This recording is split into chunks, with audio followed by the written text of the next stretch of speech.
நேற்று விரல் பயிற்சியோடு நிறுத்தணும், இன்றைக்கி குரல் பயிற்சியோடு தொடங்குகிறோம். அதாவது ஒன்றும் இல்லை, ஒரு பொம்மை என்ன பேச போகுது, யார் அது, அந்த பொம்மை யார். குறிப்பாக வந்து இப்போ நான் உங்ககிட்ட இந்த கிழவி பொம்மை காட்டினேன் இல்லையா, இந்த கிழவி பேசுனா எப்படி பேசுவாங்க, ஒரு யங்ஸ்டர் பேசுனா எப்படி பேசுவாங்க, குழந்தை பேசுனா எப்படி பேசுவாங்க. இப்போ பெண்கள் வந்து பேசுனா குழந்தைக்கு, அம்மாவுக்கு, இவங்களுக்கெல்லாம் பேசலாம். இப்போ ஆண்கள் பேசும்போது ஹீரோவுக்கு, சின்ன பையனுக்கு, இந்த மாதிரி மாற்றி பேசலாம், தாத்தாவுக்கு பேசலாம்.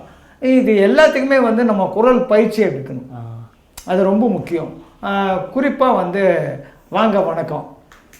இப்போ நான் என்னுடைய சாதாரண குரலில் சொல்கிறேன், வாங்க வணக்கம். ஓகே, வாடா எப்பா, வணக்கம் சாமி, நல்லா இருக்கியா. இது பாட்டியம்மா. ஹாய் அங்கிள், வணக்கம், எப்படி இருக்கீங்க அப்படின்னா குட்டி பையன், ஸ்கூல் போகிற பையன். இப்போ அது மாறுது இல்லையா. இந்த மாடுலேஷனை நம்ம குரலில் பண்ண போகிறோம். ஓகே, சரியா. வாங்க வணக்கம், இதை சாதாரணமாக சொல்லி பாருங்க. வாங்க வணக்கம். நீங்கள் சொல்லுங்கள். வாங்க வணக்கம், இது சாதாரண குரல். இப்போ எல்லாருமா சேர்ந்து கிளாஸ் ரூமில் டீச்சர் வர்றாங்க, குட் மார்னிங் டீச்சர் அப்படின்னு சொன்னால் எப்படி சொல்லுவோம்.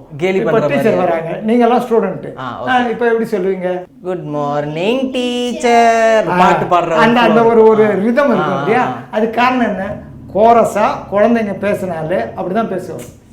நம்ம இயல்பாக இதெல்லாம் வந்து எங்கே கற்றுக்கலாம் அப்படின்னா, பொது வெளியில், மார்க்கெட்டில், சினிமா தேட்டரில், இங்கெல்லாம் போகிறபோது குழந்தைகளை நீங்கள் பார்த்தீங்கன்னாலே தெரியும் யாரார்கிட்ட எப்படி பேசுவாங்க. அம்மா கிட்ட ஒரு தப்பு நடந்து போச்சு, அது சொல்லணும்.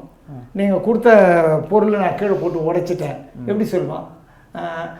அம்மா நான் அது பண்ணலான்னு போனேன்னா, ஆனால் அது இப்படி நடந்துருச்சுமா. ஓகே, இப்போ அது புரிஞ்சிருச்சு இல்லையா. அதுக்கு அது மாதிரி பேசுறதுக்கு பொம்மலாட்டத்தில் அதான் ரியாலிட்டி.